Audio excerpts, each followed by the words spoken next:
It is a visit shrouded in controversy and angry protests as Egypt's president arrives in Britain. But how important is Abdel Fattah al-Sisi to the West, and what about concerns over democracy and human rights? This is Inside Story.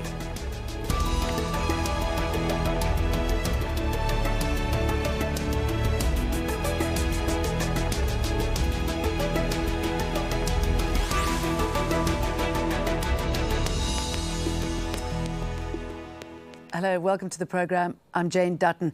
A visit that shows contempt for human and democratic rights. Those are the words of Britain's Labour Party leader, Jeremy Corbyn, denouncing the invitation of Egyptian leader Abdel Fattah al-Sisi to the UK. Sisi's government has been accused of what activists call grave human rights violations, and there have been protests against his visit. But Sisi has been strengthening ties with his Western counterparts, having held meetings with the leaders of France and Germany over the past year. But the timing of this visit to London is crucial. As he holds a meeting with Prime Minister David Cameron, the UK government has suspended flights to and from the Egyptian resort town of Sharm el-Sheikh. That's over fears that a bomb may have brought down a Russian plane that crashed in the Sinai Peninsula on Saturday. Well, hundreds of people joined protests outside Downing Street ahead of the Egyptian president's arrival. They say the visit should have been cancelled because of Sisi's human rights record and crackdown on dissent. Well, ahead of this visit, Downing Street issued a statement suggesting that President Sisi was vital in helping Britain's fight against ISIL. But as we mentioned earlier, Labour leader Jeremy Corbyn has been speaking strongly against this visit, adding that welcoming Sisi to Britain makes a mockery of government claims to be promoting peace and justice in the region. Human Rights Watch says Egypt is living through the worst human rights crisis in decades. 27 people were executed in President Sisi's first year in office. That was after 2.5 years with no executions. But that's just a fraction of the almost 550 death sentences that judges have handed out since Sisi came to power. He also expanded the jurisdiction of the military court last year. Prosecutors have referred more than 2,000 civilians for military trials since then. Several of those civilians are journalists who've been locked up and held without charges, and non-governmental organisations have been severely restricted. Well, for more on this, I'm joined by our guests here in Doha. Khalil Al-Anani, Associate Professor at the Doha Institute for Graduate Studies. In London, David Hurst, Editor of the Middle East Eye. And in Cairo, Marwa Maziad, Specialist in Middle East Politics and Civil Military Relations. A very warm welcome to all three of you. David Hurst, with a human rights record like that, should President Sisi be in your country? I don't think so. I hold no brief for supporting what Jeremy Corbyn says, but I think he's right on this occasion. The key question here is Britain investing in stability in Europe and in Egypt? And there are several ways of actually breaking that down. Firstly, are British investments actually, will they go to the Egyptian people? And on the past record, we think that they will go more into the bank accounts of the Egyptian military. Because that's what's happened in the past. There's no civilian oversight of the Egyptian military budget. And on the question of human rights, Cameron's in a very, very difficult position because, you see, on Syria, he says Bashar al-Assad, a dictator who uses gas against the opposition, who uses barrel bombs, is a source of instability. He is actually the recruiting sergeant, Cameron said, of the Islamic State. However, with Sisi, who has locked up 41,000 prisoners, and of those, 323 have died in custody, either under torture or denial of medical treatment or through illness.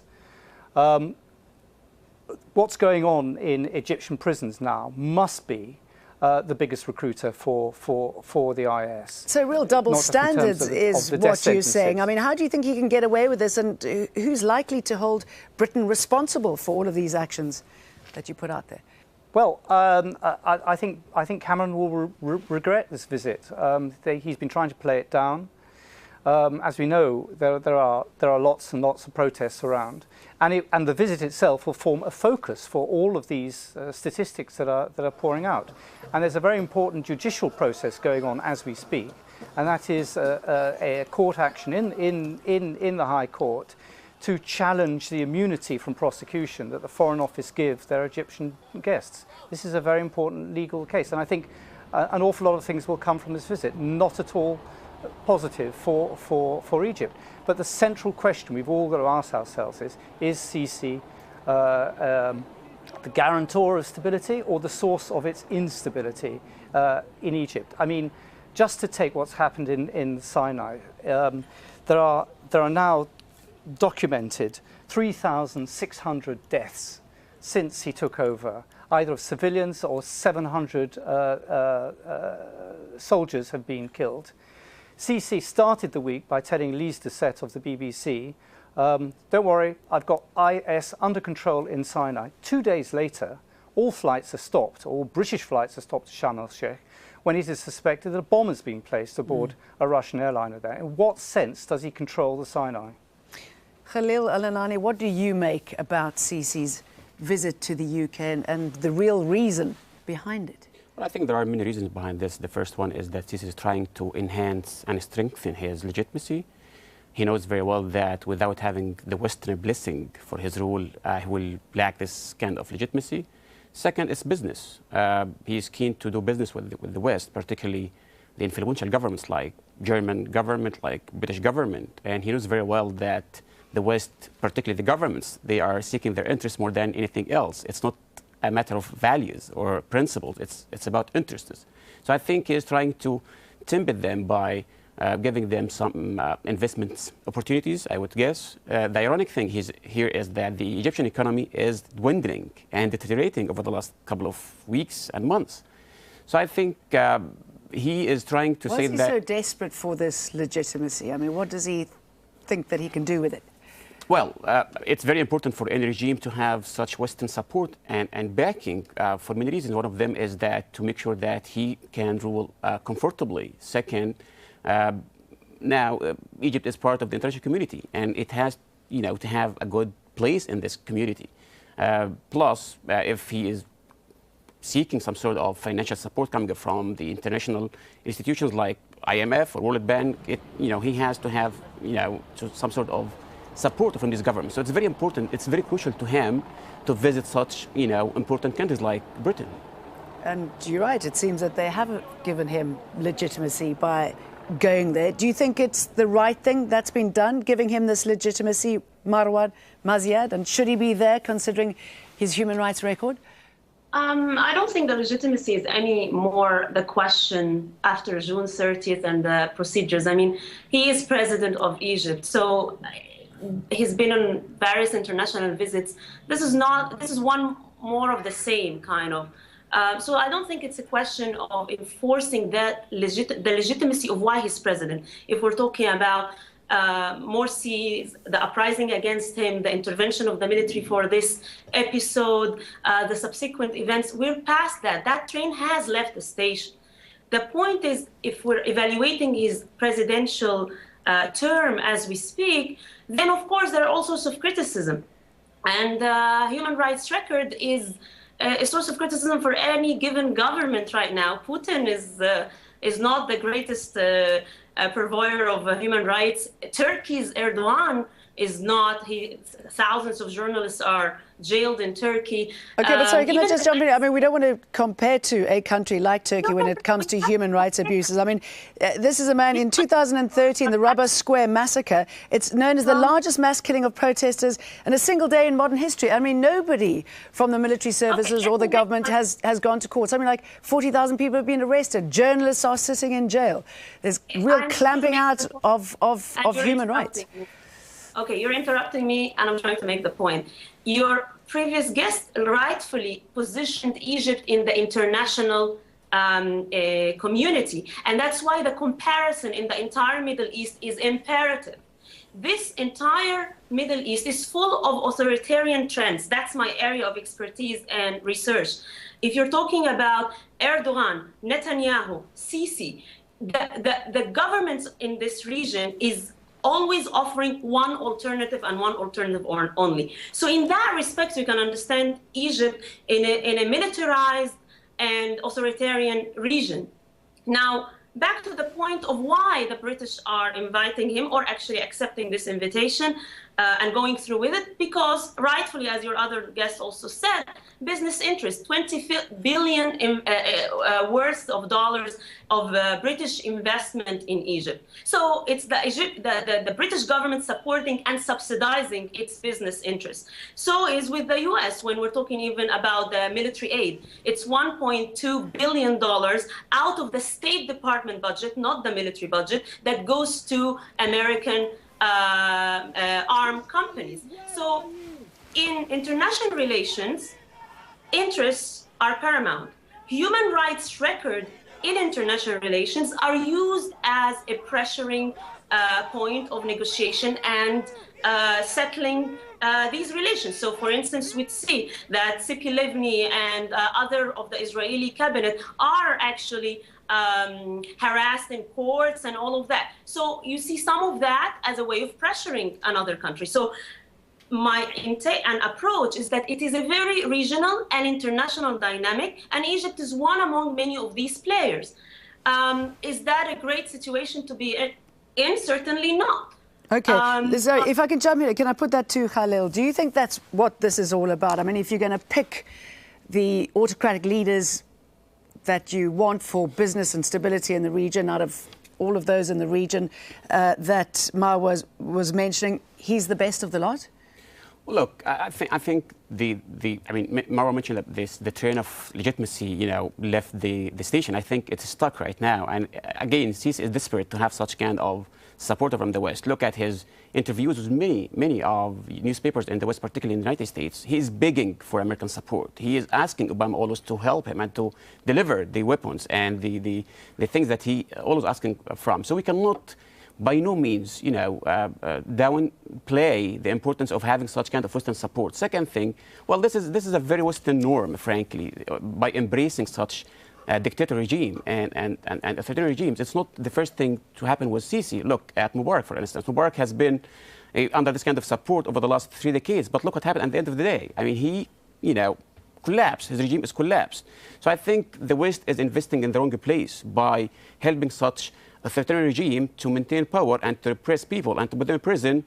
As David mentioned, this would fuel absolute extremism. The word stability is absolutely used in a very bad way to justify such a crackdown, to justify such repressive policies. Okay, let me put that to Marwa. I mean, that's a valid point, isn't it? That when you have these sort of repressive policies, when you see what's happening in the Sinai region, the military wiping towns off the map, looking for Islamist militants, doesn't that in turn create more violence?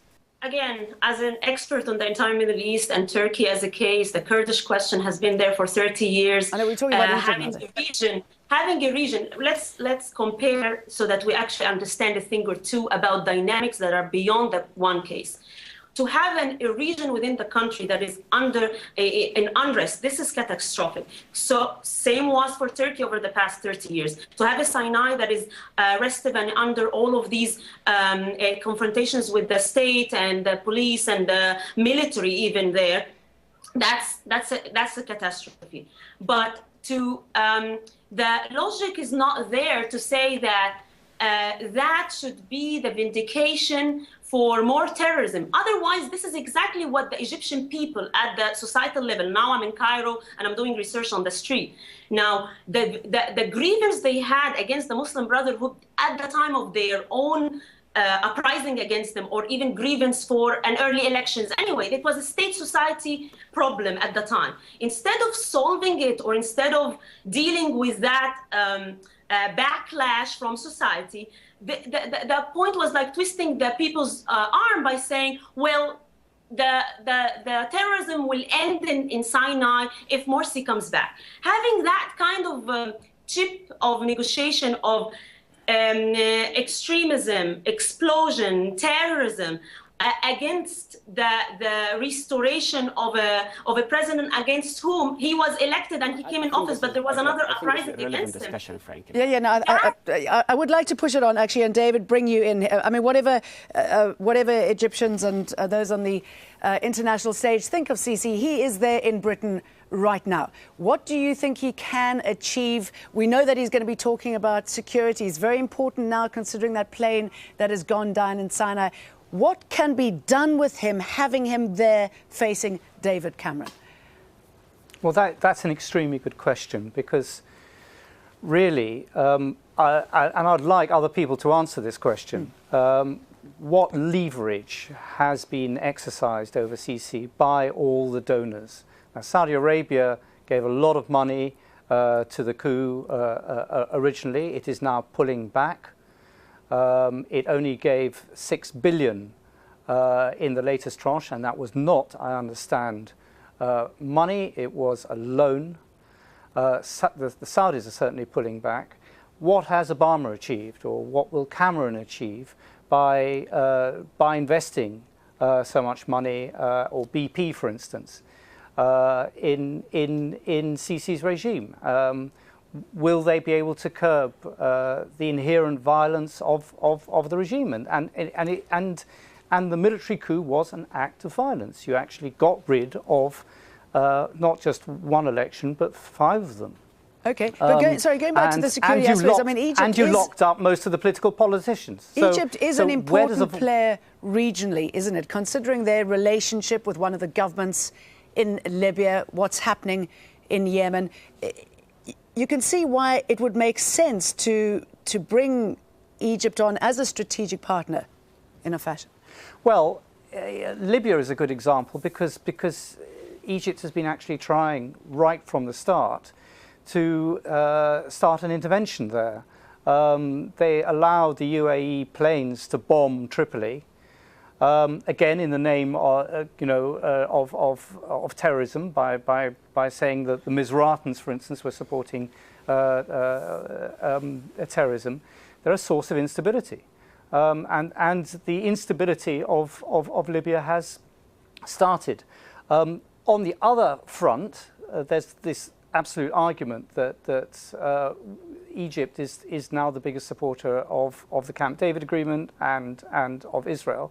However, from Israel's point of view, what they get basically are jihadis on both the Golan Heights now and also in Sinai. So even if you're looking at it from the point of view of a completely detached observer in the region, would you choose Egypt as or Sisi's Egypt as a source of stability? Now, previously, Egypt played an extremely important role in, for instance, in organising a truce in the Gaza war.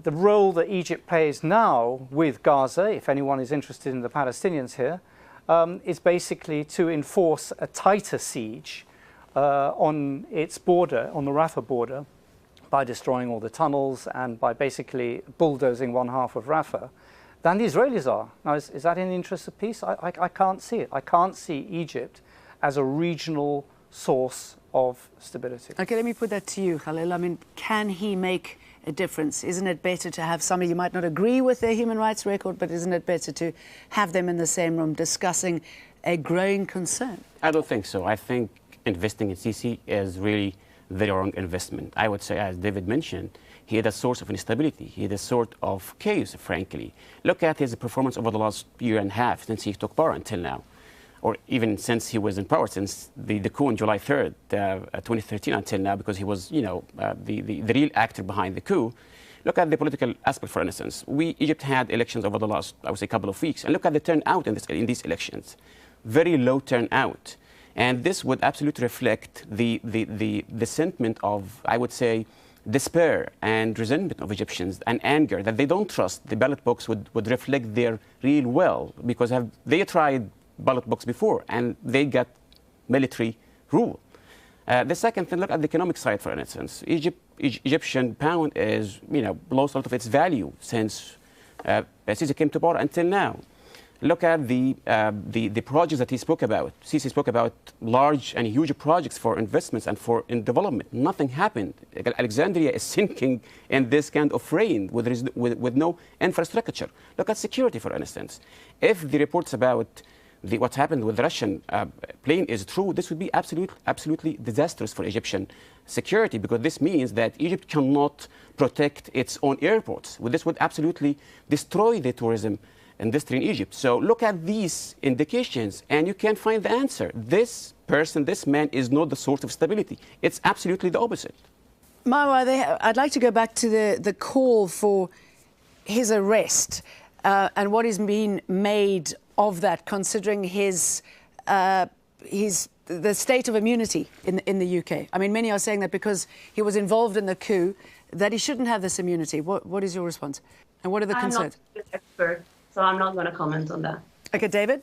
Okay, well, I've had more dealings with that particular case. There are two legal planks. One is under what's called universal jurisdiction of the British courts. This is the obligation of British courts to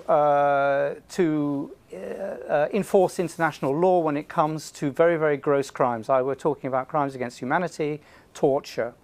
Now, there's a second plank, which is a British domestic legislation, which is one particular section of one particular act, which basically says that a British court can try anyone accused of torture anywhere in the world, and that is a British offence, right?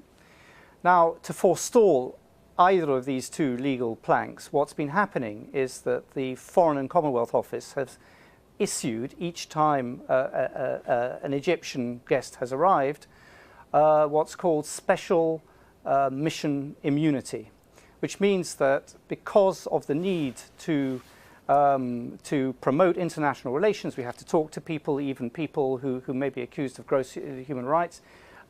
He has immunity.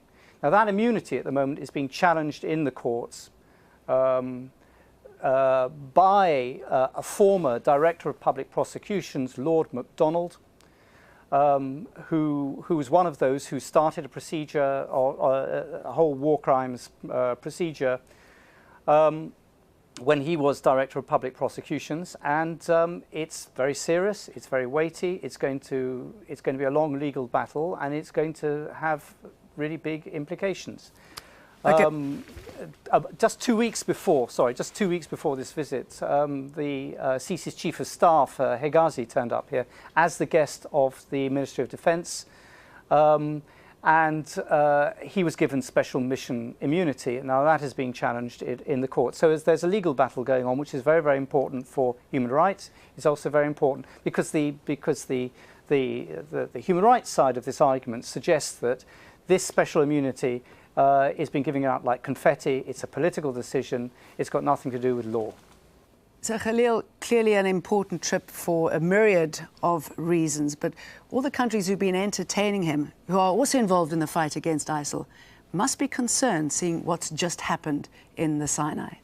Well, absolutely, that's true. I mean, no one can ignore what's happening in the region. The region is really, falling apart. Look at what's happening in Syria, in Yemen, in Libya. However, what's happening right now in Egypt can absolutely push the country towards one of these countries' fate. I mean, we can end up at the same position, the same situation, that we have such polarized society, divided society, without having such strong and legitimate government, I would say. This is absolutely the main source of instability. And I would say this visit absolutely is driven by a very short-sighted vision from Cameron's government. And I think there is a lot of support coming out from the Sisi regime's sponsors, particularly in the Gulf, who are putting a lot of money behind this visit, trying to convince the West to accept this man and tell the West, look, this is the strong man in Egypt that can bring stability again, which is absolutely untrue.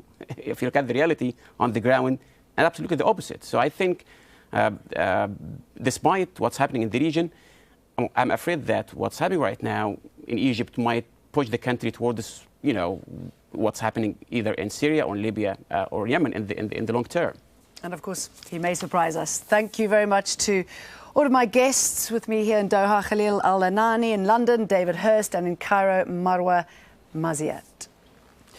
And thank you for watching. As always, you can leave your comments on the programme's page of our website, aljazeera.com. You can post your views on facebook.com/AJ Inside Story or tweet us at AJ Inside Story.